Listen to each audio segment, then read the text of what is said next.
إن الحمد لله نحمده ونستعينه ونستغفره ونعوذ بالله من شرور أنفسنا ومن سيئات أعمالنا من يهده الله فلا مضل له ومن يضلل فلا هادي له وأشهد أن لا إله إلا الله وحده لا شريك له وأشهد أن محمدا عبده ورسوله اللهم صل على محمد وعلى آل محمد كما صليت على إبراهيم وعلى آل إبراهيم إنك حميد مجيد اللهم بارك على محمد وعلى آل محمد كما باركت على إبراهيم وعلى آل إبراهيم إنك حميد مجيد اللهم علمنا ما ينفعنا وانفعنا بما علمتنا وزدنا علما سبحانك لا علم لنا إلا ما علمتنا إنك أنت العليم الحكيم اللهم أرنا الحق حقا وارزقنا اتباعه وأرنا الباطل باطلا وارزقنا اجتنابه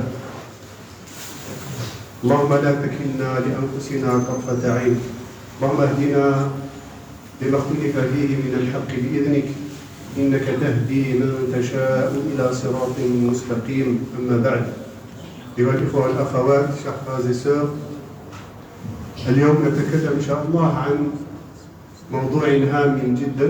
Aujourd'hui on va parler إن شاء الله sur un sujet très important qui est les priorités du musulman.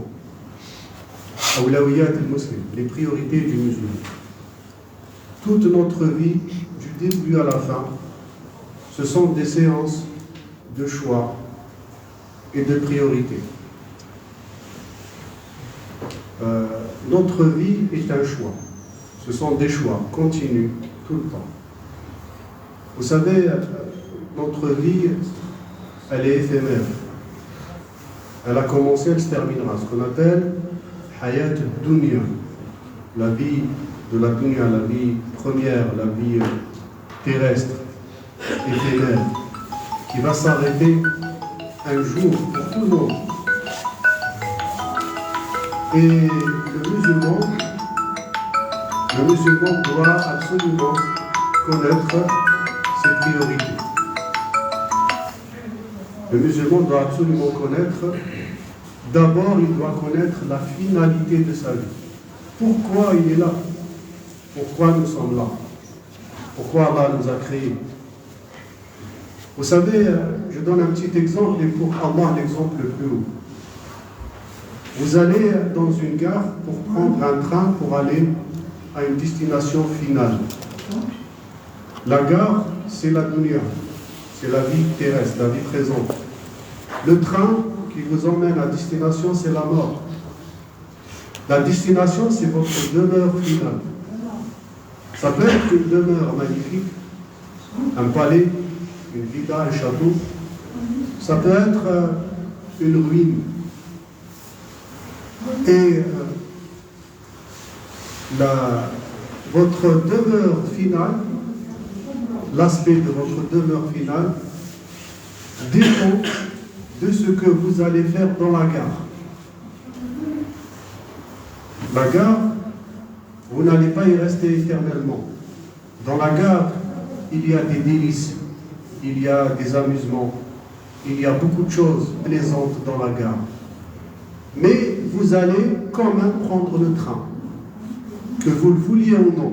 Il y a des gens, des anges de la mort, etc., qui va vous forcer à monter dans le train, que vous le vouliez ou non. Vous le savez ça. Tout le monde sait qu'il va monter dans le train. Chacun sa place, chacun son tour. Et on se voit tous et chacun va prendre le train. Il y en a qui le prennent aujourd'hui, il y en a qui le prendront demain, il y en a qui le prendront dans une année, il y en a qui le prendront dans un mois, ainsi de suite. Mais chacun va prendre ce train, tout le monde le sait. Et chacun va aller à sa demeure finale. Mais le problème, c'est que nous oublions que nous allons aller à cette destination finale. Nous oublions que nous allons monter dans le train. Nous sommes tellement occupés par les amusements, les délices, les désirs qu'il y a dans la gare, qu'on oublie qu'on va monter dans le train. Qu'on oublie en fait que notre tour va arriver. Et qu'on va absolument monter dans ce train. Et en étant dans la gare, dans cette dunya-là, dans cette vie terrestre, on a des règles. On a Allah subhanahu wa ta'ala qui nous a montré en fait pourquoi on est dans la gare, qu'est-ce qu'on doit faire dans cette vie d'ici-bas, qu'est-ce qui nous attend quand on va monter dans le train, quelles sont les demeures finales qu'il va y avoir. Il y en a deux. Il y a le paradis ou l'enfer. Dunya, c'est un lieu éphémère, un passage. On sera obligé de monter dans le train, on sera obligé d'aller à la destination finale. On ira, que l'on veuille ou non, ou au paradis ou à l'enfer, car Allah nous préserve d'aller en enfer. Et donc, les gens qui sont dans la gare, qui sont dans la dunya, s'amusent, ils vont aller chercher des boissons, de la nourriture, ils s'amusent dans les toboggans, etc. Ils font des jeux entre eux, ils font beaucoup de choses. Ils font des choses permises et des choses interdites. Allah subhanahu wa ta'ala nous a permis des choses, la majorité des choses sont permises. Il nous a interdit certaines choses. Il nous a donné des règles, des obligations, des actes surérogatoires, ainsi de suite. Il nous a dit فَمَنْ شَاءَ فَلْيُؤْمِنْ وَمَنْ شَاءَ فَلْيَكْفُرْ. Allah subhanahu wa ta'ala nous a montré ce qu'il y a. Clairement, quand on lit le Coran, on parcourt le Coran, du début à la fin, on comprend en fait ce qu'est la vie. On regarde même les récits des populations d'avant. Allah subhanahu wa ta'ala nous montre tout. Celui qui œuvre dans le bon sens, voilà ce qui lui arrive. Celui qui œuvre malheureusement dans les transgressions et les péchés, voilà ce qui lui arrive. On a les récits des populations d'avant. Allah subhanahu wa ta'ala nous montre la vie future, qu'est-ce qui va se passer. Allah subhanahu wa ta'ala nous a tout montré. Il nous a montré ce qui est permis, il nous a montré ce qui est interdit. Allah subhanahu wa ta'ala nous a dit وَمَا خَلَقْتُ الْجِنَّ وَالْإِنسَ إِلَّا لِيَعْبُدُونِ. Je n'ai créé les djinns et les esprits et les humains que pour qu'ils m'adorent. Uniquement cette raison. Et dans son Al-Mulk, il nous montre la manière comment on doit adorer Allah subhanahu wa ta'ala. الذي خلق الموت والحياة ليبلوكم أيكم أحسن عملا. Allah subhanahu wa ta'ala dit dans son Al-Mulk, c'est celui qui a créé la vie et la mort pour qu'il vous éprouve et pour savoir qui est d'entre vous le meilleur, celui qui fait les actes les plus bienfaisants, ou celui qui est meilleur dans les œuvres.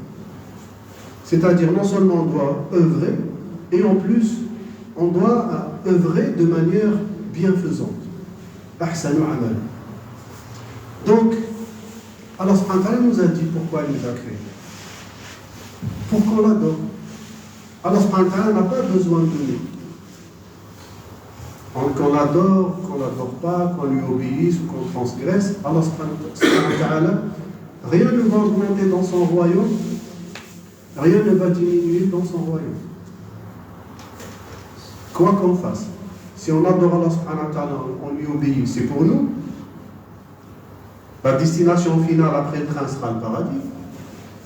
Si on lui désobéit, c'est contre nous. Et la destination finale sera l'enfer qu'Allah nous préserve. Et donc Allah subhanahu wa ta'ala nous a montré dans le Coran, dans plusieurs versets du Coran, que notre vie tourne toujours autour de choix et autour de priorités. Et l'islam est venu pour organiser la vie des êtres humains en affirmant la nécessité d'ordonner les choses selon leurs priorités. Donc lorsqu'on vit dans notre vie, on a le droit de tout faire, on a le droit de travailler, on a le droit d'étudier, on a le droit de nous marier, on a le droit d'aller faire les courses, on a le droit de faire beaucoup de choses. Mais il y a un ordre. Il y a un ordre de priorité. Et chaque chose a son importance. Tant pour l'individu musulman que pour la communauté musulmane. Et la priorité signifie ce qui est le plus digne, le plus méritant, le plus proche d'être accompli, ou encore placer chaque chose en son rang. Ne pas retarder ce qui mérite d'être avancé tout de suite, et ne pas avancer ce qui mérite d'être retardé. Ne pas minimiser ce qui est important, et ne pas exagérer ce qui est insignifiant. Toute notre vie est un choix et un ordre de priorité. Pourquoi? Pour atteindre la finalité qu'Allah subhanahu wa ta'ala nous a tracée, c'est-à-dire revenir vers lui. Parmi les concepts les plus importants dans notre religion figure cette jurisprudence de l'ordre de priorité, c'est-à-dire al-awlawiyat, on dit ça en arabe, al-awlawiyat. Allah subhanahu wa ta'ala nous montre dans plusieurs versets qu'il y a des choses prioritaires par rapport à d'autres. Ce qui est juste figurant de l'ordre de l'image, de l'ordre de l'embellissement, n'est pas plus important que ce qui est réellement le fond des choses. Allah subhanahu wa ta'ala nous dit, par exemple, pour ce qui concerne quand il a adressé, ça c'est l'époque mécoise, quand il a adressé un message aux Mécois, à la communauté du prophète sallallahu alayhi wa sallam, il donnait de l'importance à ce qui va abreuver les pèlerins, à ce qui va embellir la mosquée, le haram, etc. Mais le fond, il n'y est pas. Ils avaient des idoles, ils associaient à Allah subhanahu wa ta'ala d'autres divinités. Donc ils ont mis en priorité l'embellissement de la mosquée sacrée, le fait de ce qui va donner, abreuver les pèlerins, etc., leur donner à manger, leur donner à boire. Ils se battaient pour ça, ils se concurrençaient pour ça. Mais le fond des choses, la foi, la croyance, etc., ils n'en parlaient pas. Allah subhanahu wa ta'ala nous dit, est-ce que vous considérez l'abreuvement des pèlerins et l'entretien de la mosquée sacrée comme équivalent à la foi en Allah, ou au jour dernier, ou au combat, ou la lutte dans les sentiers d'Allah? Ils ne sont pas égaux auprès d'Allah. Et Allah ne guide pas les gens injustes. أجعلتم سقاية الحاج وعمارة المسجد الحرام كمن آمن بالله واليوم الآخر وجاهد في سبيل الله لا يستوون عند الله. C'est-à-dire, vous embellissez, etc. Et vous oubliez la foi, la croyance, le plus important. On va faire un raisonnement par analogie. Vous courez toute la journée, vous vous levez le matin, à 6 heures, vous avez mis le réveil pour ne pas rater le bus, pour ne pas rater le métro, pour arriver à 8 heures au boulot, pour commencer à travailler, pour être le meilleur, etc. Pour être le meilleur dans le boulot, pour concurrencer les... Et même quand on est étudiant, pour arriver tôt, pour ne pas rater le cours, pour aller à la bibliothèque, pour travailler, etc. On met tout ça en ordre. Et on fait un programme. Et on sort le matin très tôt. On rentre le soir très tard. Et toute la journée, on a fait plein de choses. Mais dans notre programme, là, où est l'adoration d'Allah subhanahu wa ta'ala? Où est Salat al-Fajr en son heure? Et peut-être en groupe à la mosquée? Où est dhikr Allah subhanahu wa ta'ala? Est-ce que je me suis rappelé d'Allah subhanahu wa ta'ala toute la journée, une fois, parce que j'ai tout oublié? J'étais tellement pris par mes occupations, d'embellissement de ma vie, d'embellissement de la gare. C'est ça en fait. Tout ce qu'on fait ici dans la dunya, c'est pour embellir la gare qu'on va laisser. On va monter dans le train. On ne peut pas prendre tout ce qu'on a mis, tout ce qu'on a amassé dans la gare. On ne peut pas le prendre avec nous. Tout ce qu'on a amassé dans la vie d'ici, dans la dunya, on ne peut pas le prendre avec nous. C'est interdit. On laisse tout derrière nous. Les maisons qu'on a construites, les voitures qu'on a achetées, les voyages qu'on a faits. On va tout laisser. L'argent qu'on a économisé. Tout on va laisser derrière. On va rien, même les vêtements qu'on a achetés, hein, les vêtements de marque, les lunettes Ray-Ban, les montres Rolex, etc. On va tout laisser. On va rien emmener avec nous. Les Tesla, les machins, on va tout laisser. Rien emmener. On va emmener un seul blanc, en fait, qui va rentrer avec nous dans la tombe. Rien on va emmener avec nous, rien. On va emmener uniquement les œuvres. Dhikr Allah subhanahu wa ta'ala. Voilà ce qu'on va emmener avec nous. On va emmener nos œuvres, comme dit Allah subhanahu wa ta'ala dans le Coran. Liyabluwakum ayyukum ahsanu amala. Pour qu'il vous éprouve et sache qui est, et pour savoir qui est d'entre vous le meilleur dans les œuvres. C'est ça le but. C'est ça le but de notre vie. Donc je programme toute ma journée, toute ma vie. Parfois je fais des plannings sur un mois, sur 2 mois, sur une année. Parfois je planifie toute ma vie. Je vais terminer mes études dans 5 ans, je vais devenir ingénieur, je vais terminer mes études dans 6 ans ou 10 ans, je vais devenir médecin, je vais devenir généraliste, je vais devenir, je ne sais pas moi, chirurgien cardiaque, je vais devenir, voilà, je vais devenir un physicien, je vais devenir un physicien nucléaire, etc. Je programme toute ma vie. C'est bien, mais il faut qu'il y ait une balance. Ce n'est pas interdit de programmer sa vie, de faire des études, de faire du commerce, d'embellir la vie dans laquelle on vit. Il n'y a pas de problème. Tant que c'est dans le halal, tant que c'est dans le permis, dans le licite, il n'y a aucun problème. Mais il y a un équilibre. Un équilibre dont Allah nous a parlé dans Surat, qui le connaît. Dans Surat Ar-Rahman. Allah subhanahu wa ta'ala nous dit, il a élevé le ciel et établi la balance. D'accord? Afin que vous ne transgressiez pas dans la balance. Établissez la pesée avec équité et ne faussez pas la balance. D'accord? L'ordre. La balance, toujours. Ni dans le délaissement total, ni dans l'exagération. C'est-à-dire, ma vie, je dois l'organiser par ordre de priorité. Et pour un musulman, un croyant, qui a la foi en Allah subhanahu wa ta'ala, qui croit en Allah, qui croit aux anges, qui croit au jour dernier, qui croit aux messagers, qui croit au livre saint, qui croit au qadar, le décret, qu'il soit bien ou moins bien. Le croyant organise sa vie autour de sa foi, et sinon, ce n'est pas l'inverse. La priorité. Allah subhanahu wa ta'ala nous dit, dit à Moussa alayhi salam, aqimi as-salata li dhikri. Accomplis la prière pour te rappeler de moi. Ça veut dire quoi? La prière est un rappel. Pourquoi la prière est un rappel? 5 fois par jour, on doit se connecter à Allah subhanahu wa ta'ala. C'est ça en fait. La prière, c'est salat, c'est la salat et dua aussi. Et c'est le lien entre nous et Allah subhanahu wa ta'ala. 5 fois par jour, pas tout à la fois. Ça n'a aucun intérêt, en fait. Toute la journée, tout au long de la journée, je dois me rappeler d'Allah subhanahu wa ta'ala. Si je rassemble mes prières le soir, les 5 prières à 22h, je me suis rappelé d'Allah subhanahu wa ta'ala une fois. Et si j'accomplis les 5 prières à l'heure, ou comme je peux le faire, comme Allah subhanahu wa ta'ala nous ordonne de les faire, et les heures de prière sont larges, c'est pas en 5 minutes que l'heure de la prière va se terminer. Et si je le fais 5 fois par jour, je me rappelle d'Allah subhanahu wa ta'ala 5 fois par jour. Je me rappelle d'Allah subhanahu wa ta'ala quand je me réveille. Je me rappelle que je suis le serviteur d'Allah, que je dois adorer Allah, que je dois remercier Allah, que je dois invoquer Allah, que je dois demander secours auprès d'Allah, que je dois demander assistance auprès d'Allah. C'est ça, tawhid, 5 fois par jour.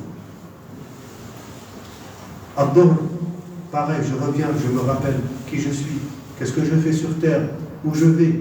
Je me rappelle d'Allah subhanahu wa ta'ala, que je suis son serviteur, que la vie va se terminer, et que je vais mourir, que je vais revenir vers Allah. Ad-Dahr, l'Asr, pareil. Maghrib, pareil. L'Isha, pareil. Donc tout au long de la journée, sauf quand on dort, on n'a plus d'obligation à faire. Ghayr mukallaf. Al-Naim ghayr mukallaf. Celui qui dort, il n'est plus contraint de faire quoi que ce soit, parce qu'il dort. Et dès qu'il se réveille, la première des choses à faire, c'est quoi? La prière. La prière.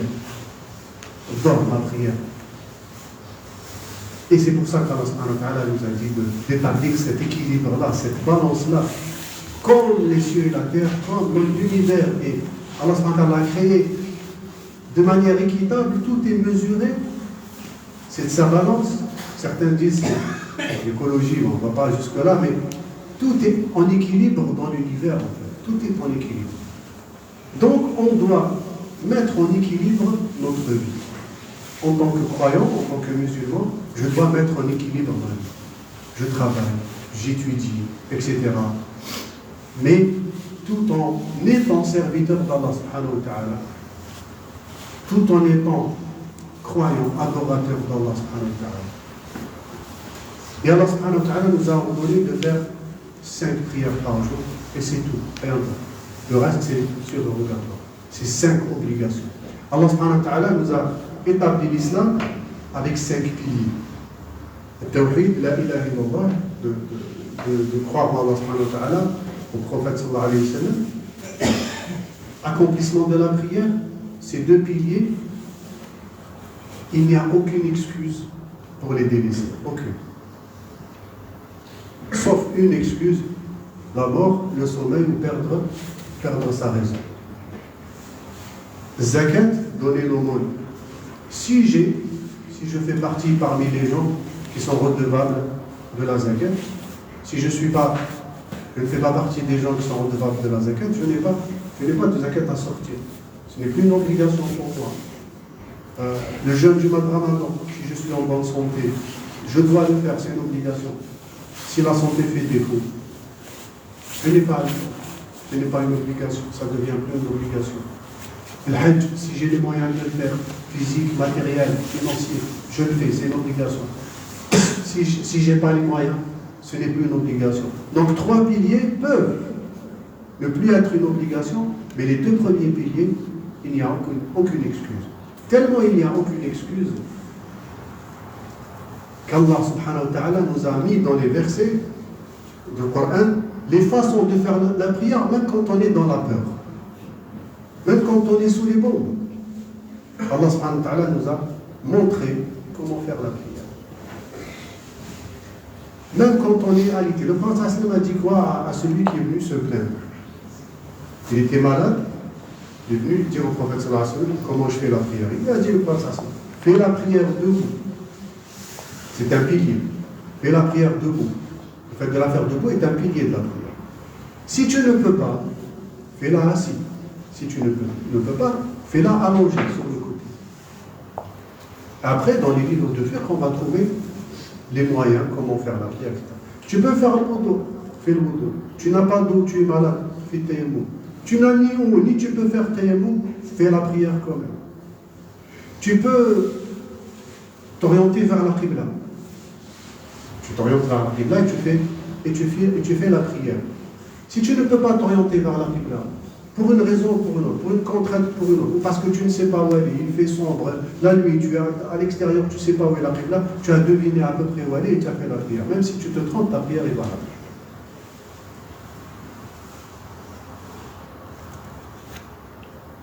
Donc, il y a toujours moyen de faire la prière.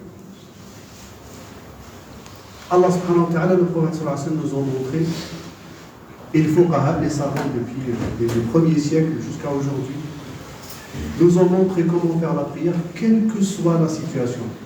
Quelle que soit la situation, on doit faire la prière.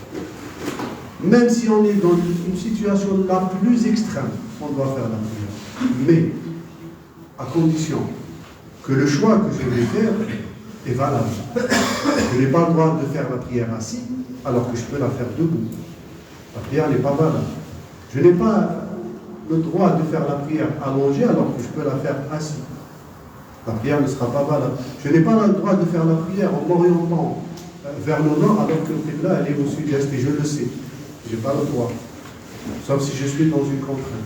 Ainsi de suite. En tous les cas,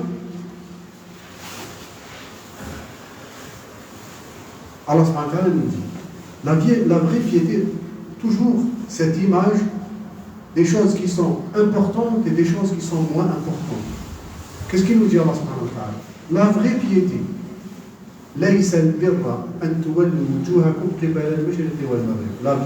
la vraie piété ne consiste pas à tourner vos visages vers l'Orient ou vers l'Occident. C'est-à-dire que le qibla n'a pas d'importance par rapport à la foi. Mais la vraie piété, c'est celle de celui qui croit en Allah, au jour dernier, aux anges, aux livres, aux prophètes, et qui accomplit la prière, s'acquitte de la zakat, etc.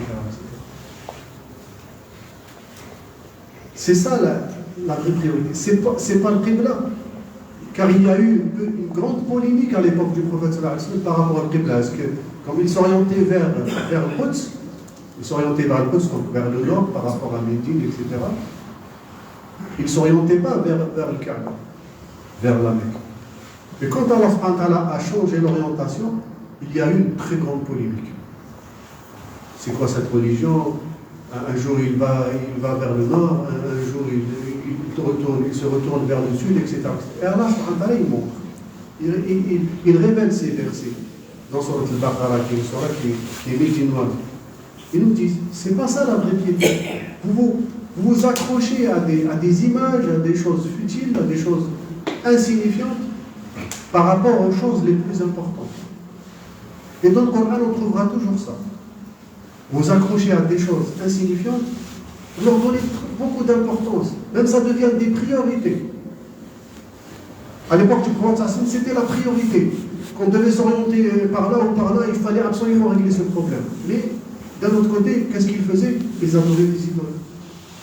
Ils donnaient un fils à Allah subhanahu wa ta'ala.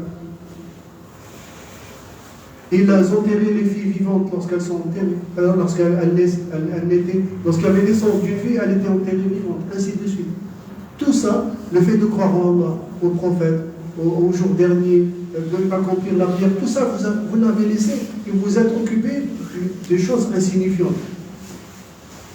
Pareil, par raisonnement, par analogie, on s'occupe de tout l'embellissement de notre vie, comment bien s'habiller, comment bien avoir un très bon boulot, un bon poste, etc., de belles études, une belle maison, de beaux voyages, etc. On s'occupe de tout ça,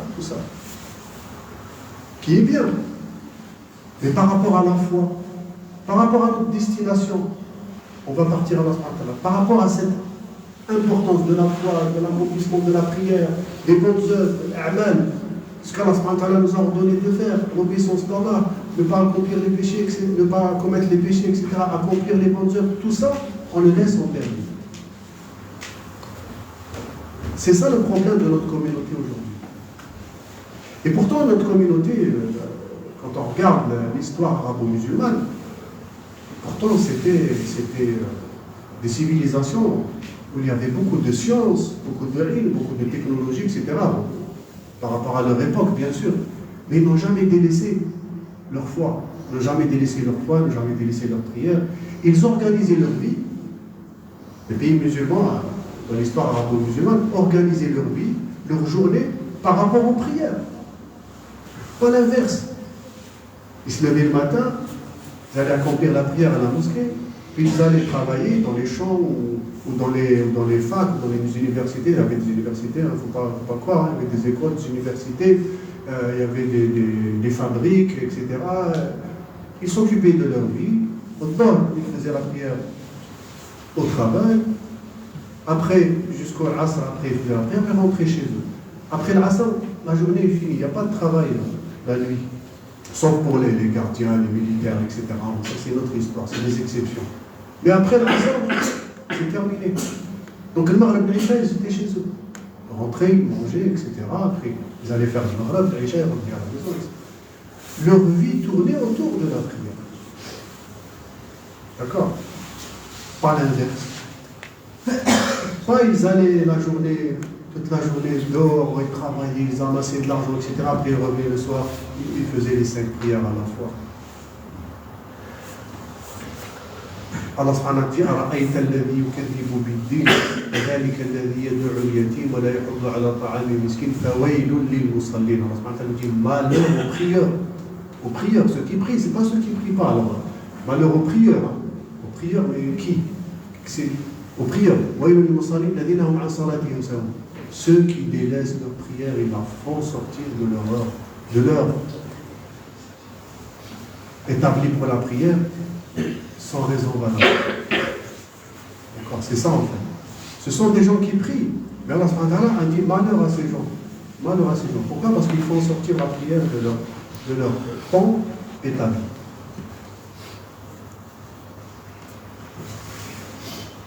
Donc, Allah nous montre dans le Coran le problème qu'on a dans nos cœurs en fait. Allah nous dit, et ne vendez pas à vil prix le pacte d'Allah. Ce qui se trouve auprès d'Allah est meilleur pour vous, si vous saviez. tout ce que vous possédez s'épuisera, tandis que ce qui est auprès d'Allah durera. Et nous récompenserons ceux qui ont été constants, patients, en fonction du meilleur de ce qu'ils faisaient. Quiconque mâle ou femelle fait une bonne œuvre, tout en étant croyant, nous lui ferons vivre une bonne vie, apaisée, etc. Et nous les récompenserons certes en fonction des meilleurs de leurs œuvres, de leurs actions. Allah subhanahu wa ta'ala nous dit Alif Lam Ra, un livre que nous avons fait descendre sur toi, afin que, par la permission de ton Seigneur, tu fasses sortir les gens des ténèbres vers la lumière, sur la voie du Tout-Puissant, du digne de louange. Allah à qui appartient tout ce qui est dans les cieux et sur la terre, et malheur aux mécréants et les infidèles, malheur aux infidèles, pour un dur châtiment qu'ils subiront. Pourquoi? Pourquoi ils vont subir ce châtiment? Ceux qui préfèrent, c'est quoi leurs attributs? C'est qui ces gens-là? Malheur aux infidèles, aux mécréants, etc. Pour un dur châtiment qu'ils vont subir. Pourquoi ils vont subir ce châtiment? Ceux qui préfèrent la vie d'ici-bas à l'au-delà, obstruent le chemin d'Allah et cherchent à le rendre tortueux. Ceux-là sont loin dans l'égarement. Allah subhanahu wa ta'ala nous dit, voilà ceux qui échangent la vie présente contre la vie future. Eh bien, leur châtiment ne sera pas diminué, ils ne seront point secourus. Il est clair que dans ces versets-là, il est clair qu'Allah subhanahu wa ta'ala nous prévient. Faites attention. Dans les choix que vous faites au quotidien, ne privilégiez jamais la vie d'ici-bas à l'au-delà. Lorsqu'il y a opposition, Allah subhanahu wa ta'ala passe en premier. Et en tant que musulman, en tant que croyant, je dois faire en sorte que ma vie tourne autour de ma religion, tourne autour de ma foi, tourne autour de mes obligations envers Allah subhanahu wa ta'ala. Et le reste, ce sont des obligations, il n'y a pas de problème. Le fait de travailler, d'étudier, etc., il n'y a pas de souci, ce sont aussi des obligations. Mais attention, organisez votre vie de manière à ne pas délaisser le droit d'Allah par rapport à la vie d'ici-bas. Faites en sorte de le faire. C'est-à-dire, organise-toi. Quand tu sors le matin, quand tu te réveilles le matin, bien avant, comment je vais faire pour accomplir mes prières? Je le fais tout parce que je vais regarder sur Maps quelle est la mosquée la plus là où je peux passer pour aller faire la mosquée avant d'aller au travail, par exemple. Il y en a qui ne pensent jamais à ça en fait. Alors qu'ils peuvent s'arranger, qu'ils peuvent penser, qu'ils peuvent se programmer, faire des plannings au quotidien pour passer devant une mosquée et faire le fajr à l'heure. Quand l'heure du fajr, par exemple, elle est à 6h30, 6h45, etc. Si je commence le travail, je ne sais pas moi, à 8h, le shourouk, il est jusqu'à 8h20 par exemple. Aujourd'hui, il est à combien le shourouk? Il est à 8h16. Donc jusqu'à 8h16, j'imagine pas que les gens se lèvent à 8h. La plupart des gens qui travaillent, qui vont à l'école, qui vont étudier, se lèvent vers 6h, etc., etc. Sur le chemin, j'essaie de travail ou de la fac, j'essaie de repérer des salles de prière, des mosquées, etc., pour accomplir ma prière à l'heure. Ainsi de suite. Comment j'organise ma journée? Je ne vais pas, genre à la BU. Je suis libre, je ne suis pas dans une classe, on ne me laisse pas sortir, je suis juste à la BU. J'essaie de trouver une BU devant une mosquée. N'est-ce pas? C'est pas possible de trouver une BU devant une mosquée. Comme ça, à l'heure de la prière, je descends, je vais aller faire ma prière, je reviens à la BU, je travaille. C'est possible. C'est possible ou pas? C'est possible. Il y en a qui peuvent faire ça. Alors comment aller dans une BU loin de toute... Je ne pense même pas. Je ne pense même pas à ma prière en fait. Je pense juste au confort du travail. Je fais mes choix, toujours, je parle des choix, des priorités. Je priorise, je sais quel confort par rapport à l'accomplissement de la prière. Alors que je pourrais très bien aller dans une BU à côté d'une mosquée. Et je pense qu'il y en a beaucoup. À Lyon, juste à Lyon, il y en a beaucoup. Plein de BU ne sont pas loin des mosquées. Ici, il y a une médiathèque qui est juste là à côté, à 5 minutes à pied de la mosquée. Je peux aller travailler là-bas. Aujourd'hui, on peut réserver. C'est ça, hein. On peut réserver des box, on peut réserver... C'est vrai ou pas? Je disais des trucs. On peut réserver. Donc je peux m'arranger à réserver bien à l'avance pour que j'assure en fait l'heure de ma prière. Pourquoi? Parce que dans mon logiciel, il y a des priorités. Alors je m'arrange. Quand je vais aller au travail, je veux chercher un travail, je vais porter les CV, etc. Je ne vais surtout pas mettre mon CV dans une entreprise, je ne pourrai jamais accomplir ma prière. C'est clair. C'est pas possible. Il faut réfléchir avant d'aller postuler. Je veux voyager, je vais dans un pays. Je veux aller voguer dans la terre et ses espaces. On a le droit. Mais ne choisis surtout pas un pays où on ne te laissera jamais pratiquer ta prière. Ce n'est pas une priorité. Et Allah subhanahu wa ta'ala nous dit dans le Coran, إِنَّ الَّذِينَ تَوَفَّهُمُ الْمَلَائِكَةُ ظَالِمِي أَنفُسِهِمْ قَالُوا فِيمَا كُنتُمْ. Ceux dans les anges qui viennent arracher leurs âmes, etc., qu'est-ce que vous faisiez? قَالُوا كُنَّا مُسْتَضْعَفِينَ فِي الْأَرْضِ. On était opprimés là où on était. أَلَمْ تَكُنْ أَرْضُ اللَّهِ وَاسِعَةً. La terre n'était pas assez vaste. فَتُهَاجِرُوا فِيهَا. La terre n'était pas assez vaste. Ce n'est pas une excuse. C'est une excuse pour celui qui opprime. Sauf les vrais opprimés, ceux qui ne peuvent pas bouger de leur place, impossible. Ils ne peuvent pas bouger, ils ne peuvent rien faire. Ils sont obligés de rester là. À partir du moment où ils sont dans une situation de contrainte, là, il y a des moyens de faire la prière. D'accord? Vous connaissez les Ouïghours? Les Ouïghours, vous les connaissez? En Chine. Qu'est-ce qui leur arrive? Qu'est-ce qui leur est arrivé? Ils étaient entassés dans des camps de concentration pour leur faire des lavages de cerveau pour qu'ils sortent de leur religion. Carrément. Ils ne pouvaient ni immigrer ni sortir. Ils sont dans un cas de contrainte absolue. Carrément emprisonnés. Dans une prison ouverte, à ciel ouvert. Carrément. Ils ne peuvent pas sortir. Ils sont obligés ils leur font boire de l'alcool, leur font manger du porc, de force, comme ça. C'est la tyrannie, c'est comme ça. Mais, même dans cette situation-là, ils peuvent faire la prière. Il est là assis, bien sûr, s'il se lève pour aller faire ses ablutions, le fouet va arriver. C'est clair. Et bien, il reste sur sa place. Il ne va pas s'orienter vers le qibla parce que s'il peut, il s'oriente vers le qibla. Il est assis, il fait sa prière, même avec sa tête, comme ça. En simulant qu'il est en train de méditer. Il n'y a pas de problème. Un compagnon, même en marchant, un compagnon, le prophète sallam l'a envoyé en tant qu'éclaireur. Il est parti chercher un ennemi. Et il disait, je courais et j'avais peur qu'il me surprenne. Et l'heure de l'Asr va sortir. C'était presque le Maghreb. Alors j'ai fait la prière tout en marchant, en simulant Ar-Ruku' et Sujud. Je suis revenu au prophète sallallahu alayhi wa sallam, je lui ai raconté cette histoire, il a acquis. C'est une situation de peur.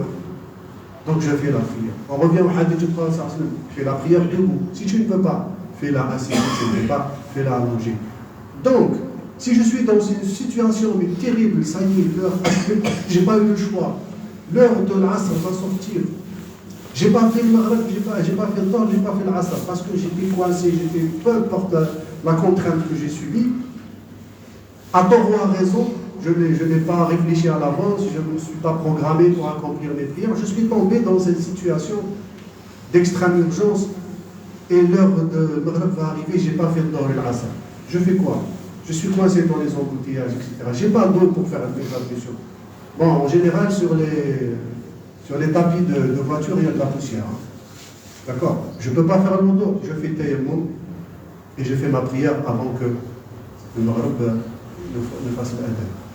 Au moins, j'ai accompli mes deux prières, je les ai rassemblées parce que j'étais dans une situation de contrainte. Et alhamdoulilah, la prière, elle est valable. Au moins, j'arrive devant Allah avec une prière accomplie qu'avec une prière non accomplie. On revient toujours aux priorités. Certains de nos sœurs, elles disent, bon, je suis dehors, hijab, je ne peux pas faire mes ablutions, je ne peux pas enlever le hijab pour essuyer la tête, je ne peux pas enlever les chaussettes pour laver mes pieds, etc., etc. Je n'ai pas d'endroit, je préfère faire la prière à la maison, les 5 à la fois. Non. Non. Tu ne peux pas enlever ton khimar, tu essuies sur le khimar, comme disent dans le madhab al-Hanbali. Pas de problème. Tu ne peux pas enlever tes chaussures, tu essuies sur tes chaussures. Tu ne peux pas enlever tes chaussures ou tes chaussettes.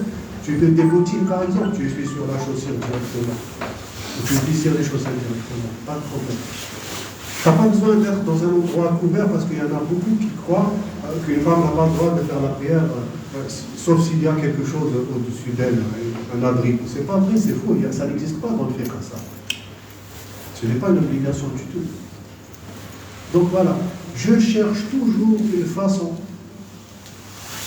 d'adorer Allah, de faire ce qui est obligatoire, même au mode dégradé. Et comme je vous ai dit, en premier lieu, le croyant, le musulman s'organise. Il organise sa vie, il organise son voyage, il organise son travail, il organise ses études, il organise tout à l'avance. Par rapport à quoi? Par rapport d'abord à sa foi. D'abord. Le reste, c'est de l'embellissement. Je ne fais pas mes choix en privilégiant ce qui est insignifiant et en délaissant ce qui est le plus important. Et on n'aura pas d'excuses devant Allah. Si on ne sait pas comment faire, on demande. Allah nous a dit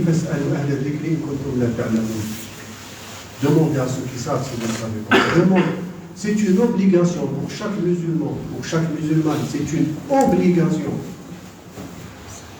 d'apprendre comment adorer Allah subhanahu wa ta'ala, d'apprendre comment faire ses ablutions, d'apprendre comment faire sa prière, etc., etc.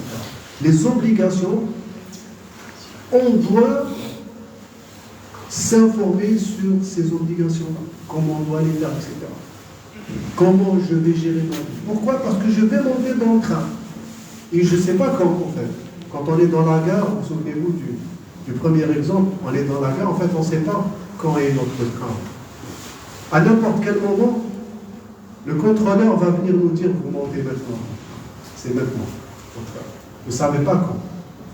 Vous pouvez rester 5 ans, 6 ans, 10 ans, 20 ans, vous ne savez pas quand. Vous ne savez pas quand vous allez monter dans le train. Vous allez forcément le monter. Et vous n'aurez l'information qu'à la dernière seconde. Qu'Allah nous préserve. Donc, je ne vais pas tarder. Le principe, c'est de mettre les choix, d'étudier ma vie, d'organiser ma vie par rapport à ma foi et pas l'inverse. J'organise ma vie au quotidien par rapport à ma foi. Comme je vous ai dit, on n'a pas d'excuses. On n'a pas d'excuses. Si je ne peux pas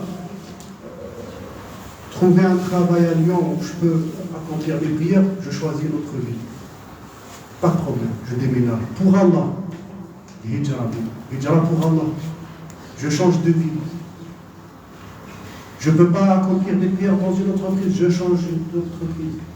Et ainsi de suite. Et faites des raisonnements par analogie par rapport à tout ça. Je ne peux pas adorer Allah subhanahu wa ta'ala dans un pays, je change de pays. Si je ne peux pas, ça c'est notre histoire. Je vais rentrer dans le cadre de la contrainte, etc. Et là, je vais m'organiser par rapport à un mode dégradé, un mode de contrainte, etc., etc. C'est clair. Et après, chaque cas est particulier. On ne peut pas donner des règles générales. C'est impossible. Le fiqh, la science, c'est quelque chose, et la fatwa, c'est autre chose. La fatwa, ça sera individuel. Chacun est un cas particulier. Chaque personne, que ce soit un homme ou une femme, est un cas particulier. Donc on peut dire à quelqu'un, tu n'as pas d'excuse. Je peux dire à quelqu'un, tu n'as pas le droit de faire un prêt bancaire pour acheter une maison. Comme je peux dire à un autre, tu es dans la contrainte, tu as le droit de le faire. Chacun est un cas. Je peux dire à quelqu'un, tu peux rassembler les prières dans les asr parce que tu es dans la contrainte. Je peux dire à l'autre, non, tu n'as pas le droit. Je peux dire à quelqu'un, tu as le droit de faire la prière dans les toilettes handicapées parce que tu n'as pas d'autre choix. D'accord? Comme je pourrais dire à quelqu'un d'autre, non, tu n'as pas le droit de le faire. Ça dépendra. Quelqu'un est en prison, il n'a pas d'autre endroit, il est dans une cellule, il a des toilettes à côté de lui. Il ne peut pas aller ailleurs pour faire la prière. Il a le droit de faire la prière même devant les toilettes.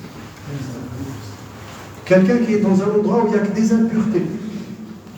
Il n'y a pas d'endroit propre pour faire la prière. Là, il essaye de mettre quelque chose et il fait la prière comme ça. Il y a toujours une façon de faire en mode dégradé quand on est dans la contrainte. Mais quand on est dans les 11, on n'a pas d'excuse. Et c'est comme ça, on doit poser des questions, on doit apprendre, on doit chercher à savoir comment on doit accomplir nos adorations, nos prières, nos obligations. Et ainsi de suite pour chaque obligation. Ainsi de suite pour chaque obligation.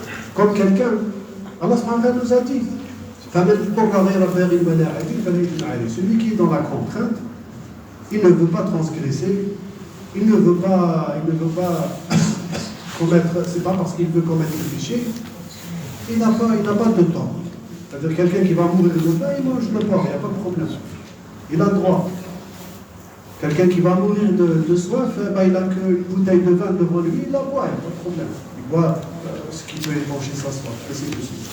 Donc voilà, et ça dépendra, et chaque cas est particulier. La fatwa, chaque cas est particulier. Donc faites attention quand vous entendez des fatwas sur YouTube, des grands savants, etc., quand ils vont sortir des fatwas. Attention, les fatwas ne sont jamais générales. Mais malheureusement, certains frères, quand on les guide, ils prennent une fatwa d'un chiffre, ils la rendent générale. Voyez ce que ça dit chien. Regardez ce qu'il a dit chien. Attention. Attention, l'ilm c'est quelque chose, et la fatwa c'est autre chose. Ça peut être vrai pour une situation, ça peut être vrai pour un endroit, ça peut être vrai pour une personne, ça peut être vrai pour un pays, ça peut ne pas être vrai pour un autre pays ou une autre personne, un autre endroit. La fatwa est une chose particulière. Elle n'est jamais générale. Et beaucoup confondent l'ilm, la science, et la fatwa. Ce sont deux choses complètement différentes. La fatwa, elle est individuelle. D'accord? Chacun est propriétaire de sa fatwa à lui. Elle ne peut pas être généralisée. C'est pas parce que j'ai dit à un tel, tu peux faire la prière assis, que l'autre a le droit de le faire. Non. Donc voilà, Allah alam. Donc pour ne pas trop tarder, je laisse porte ouverte, Inch'Allah, vos questions. Et qu'Allah nous guide et qu'Allah nous efface.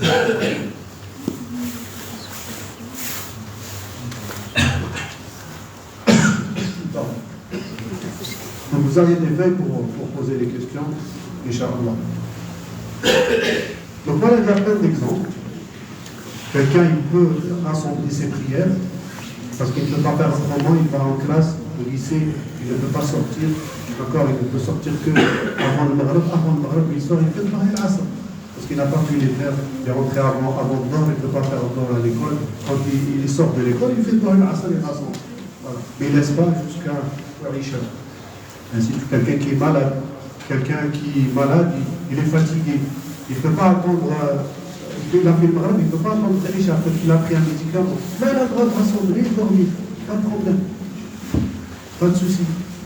Quelqu'un, il sait, il va sortir après le Dor, il va aller dans les transports, etc. Il va aller faire des procédures administratives qui sont longues et peut-être qu'il ne trouvera pas l'endroit où faire l'Asr, etc. Et bien il rassemble dans l'Asr et il va faire ses affaires. Exceptionnellement. Vous voyez, ça, c'est des cas particuliers. Il n'y a pas de problème.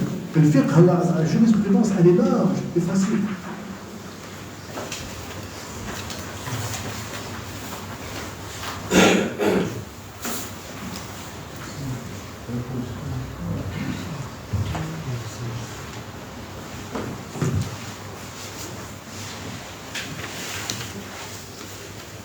Alors, quand je suis en stage à l'hôpital et que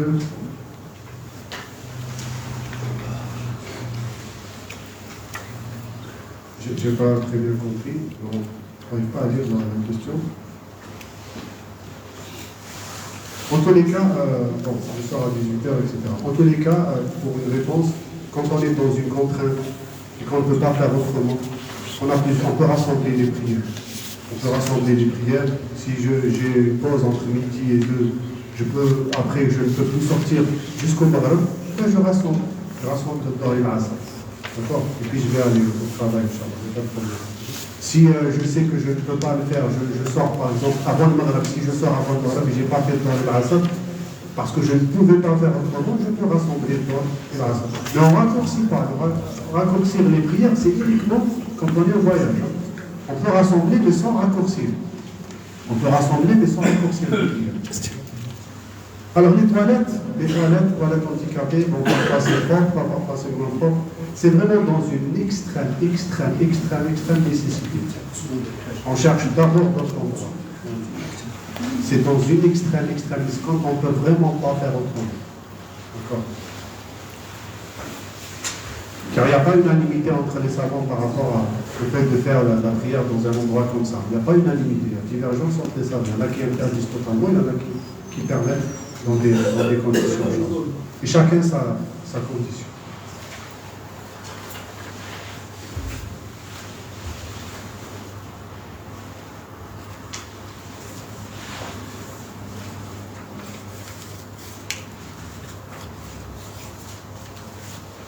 Alors, je n'ai pas compris la question. Dans quel ordre de priorité on met les nawafil, les surrogatoires, ça veut dire les prières surrogatoires, et on met les sadaqat? Dans quel ordre de priorité? Par rapport à quoi, l'ordre de priorité?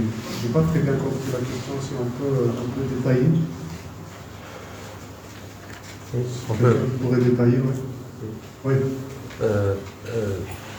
Dans la conférence, vous avez parlé surtout de prières obligatoires, et c'est tout à fait logique. Oui. La question, c'est ces deux choses-là, les nawafil et les sadaqat, évidemment bien après la prière obligatoire, on le met juste après, on le met plus loin, dans l'ordre. Il n'y a pas de problème. Nawafil, sadaqat, qui n'est pas obligatoire, tout ce qui est sûr obligatoire, on est dans les onces en fait. On est dans les onces. Rawatib, par rapport aux prières, il y a ce qu'on appelle les prières rawatib. C'est nawafil, mais c'est rawatib. Par exemple, avec le fajr, on fait 2 rak'at avant, avec le Qur'an, on fait 4 rak'at avant, 2 rak'at après, ou 4 rak'at après, avec le maghrib, on fait 2 rak'at après l'isha, on fait 2 rak'at. Ces nawafil-là, elles sont temporisées en fait. Ah. Si on peut les accomplir, après si on est au travail, on ne peut pas les accomplir, on peut les rattraper, il n'y a pas de problème. On peut les rattraper. Après sadaqat, je n'ai pas compris sadaqat. Les aumônes, leur priorité par rapport aux personnes ayant droit ou... Non, par rapport à tout ce qui est autre chose qui est prioritaire. On a dit la prière, ça c'est en premier lieu, oui. Mais sadaqat, on les pose où après? Sadaqat, c'est après les obligations. Dans l'ordre. Dans le mustahabbat, dans tout ce qui est surrogatoire, bien sûr. Si on les fait, on est rétribué. Si on ne les fait pas, on ne commet pas tout le temps. C'est ça. Vous savez, l'ahkam shar'iyya, c'est 5. C'est l'obligatoire, le surrogatoire, l'interdit, le détestable et le permis. D'accord. عندك الواجب النافلة المستحب عندك الحرام المكروه والجائز المباح. Donc voilà, donc c'est dans cet ordre-là qu'on est mis. On est dans les os en fait. Le wajib, ce qui est obligatoire, ça c'est très important à le faire. Si on le fait, on est rétribué. Si on ne le fait pas, on commet un tort, un péché. Le wajib, ça c'est obligatoire. Si on l'accomplit, on est rétribué. Si on ne le fait pas, on commet un tort et un péché.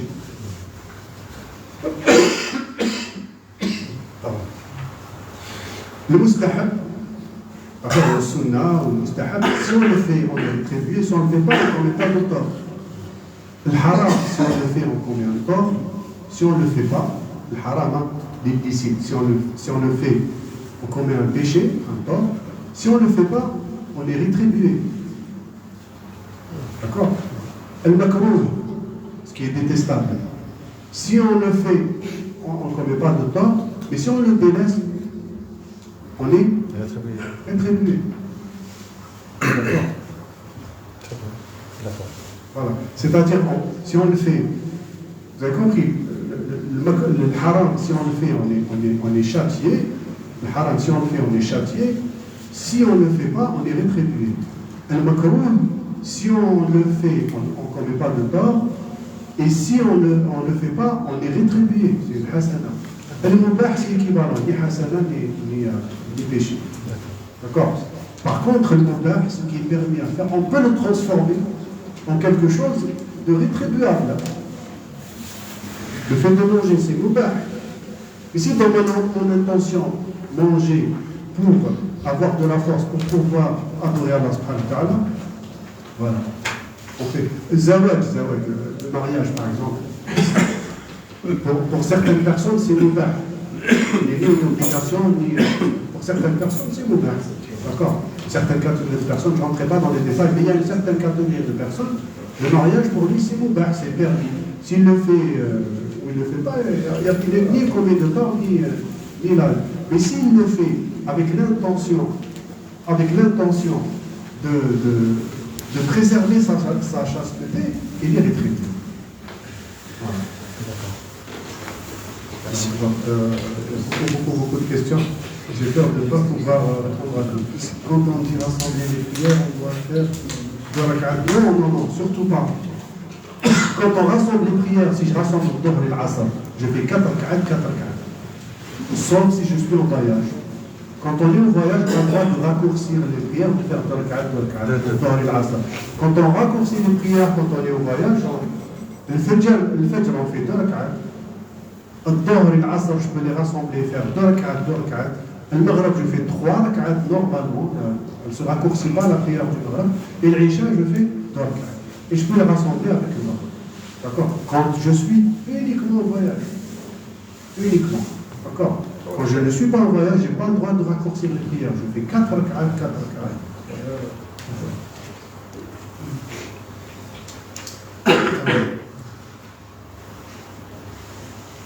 ما هي ضوابط الصلاة على الكرسي في المسجد بالنسبة لغير قادر على القيام؟ طيب ما دام الإنسان يعني طرح السؤال بالعربية أجيبه بالعربية وترجم إن شاء الله. ليس هناك أي ضابط شرعي، ما كان أي ضابط. أن أولا الكرسي ما كان في عهد النبي صلى الله عليه وسلم. الضابط الوحيد أنه لا يضر بالذي خلفه ولا بالذي فقط. هذا هو الضابط. Donc la position de la chaise dans le rang quand on fait les prières et quand on est obligé de la faire assise, il n'y a aucune règle obligatoire. D'accord, la chaise, cette façon de faire la prière sur la chaise n'existait pas à l'époque du prophète sallallahu alayhi wa sallam. Donc il n'y a pas de texte, il n'y a pas ni Coran, ni Sunna, ni les compagnons, ni les actes de il n'y a rien. Donc c'est un ijtihad, c'est un effort intellectuel des savants contemporains. Donc il n'y a aucune règle précise de comment mettre la chaise. Est-ce que je dois mettre les pieds d'avant devant le rang ou est-ce que je mets les pieds derrière? Non. La seule contrainte, la seule chose à préserver, c'est le confort de celui qui est derrière. Pas gêné. Si je le gêne, j'avance la chaise. Même si je sors un peu du rang, il n'y a aucun problème, j'avance la chaise. Il n'y a pas de souci. Et je vais vous donner autre chose. À l'époque du prophète sallam, lorsqu'il faisait la prière assis, quand il était malade, le prophète sallam lui-même, quand il était malade, comment il faisait la prière? Comment il s'asseyait, d'après vous? Il s'assoit sur une chaise. Sur une chaise, non. Pas de chaise. Au sol. Au sol. Alors moi je suis surpris. Pourquoi certains qui ne peuvent pas faire la prière debout ne s'asseyent pas au sol, ne s'assoient pas au sol? Et il reste. Il n'y a pas de problème. La chaise n'est pas obligatoire. C'est pas obligatoire d'avoir une chaise. Tu peux rester assis au sol. Au sol, dans le rang, au sol, pas de problème. C'est comme ça qu'il faisait la prière assise. Ma grand-mère, elle faisait la prière assise comme ça. Ah, les grands-mères, ceux qui ont mon âge ou plus âgés que moi, nos grand-mères, comment elles faisaient les prières assises? Par terre, au sol. Donc il n'y a pas de règle spécifique. Est-ce que c'est un grand péché de rater la prière de l'Asr car je suis à la BU? Est-ce que c'est grave? Alors,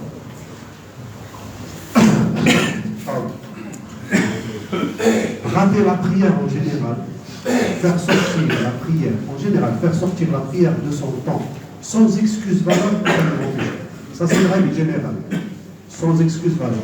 Faire sortir la prière de son temps, sans excuse valable, c'est un grand péché. Ça c'est sûr. À l'unanimité des savants. Certains vont beaucoup plus loin que ça. Certains savants vont beaucoup plus loin que ça dans la jurisprudence.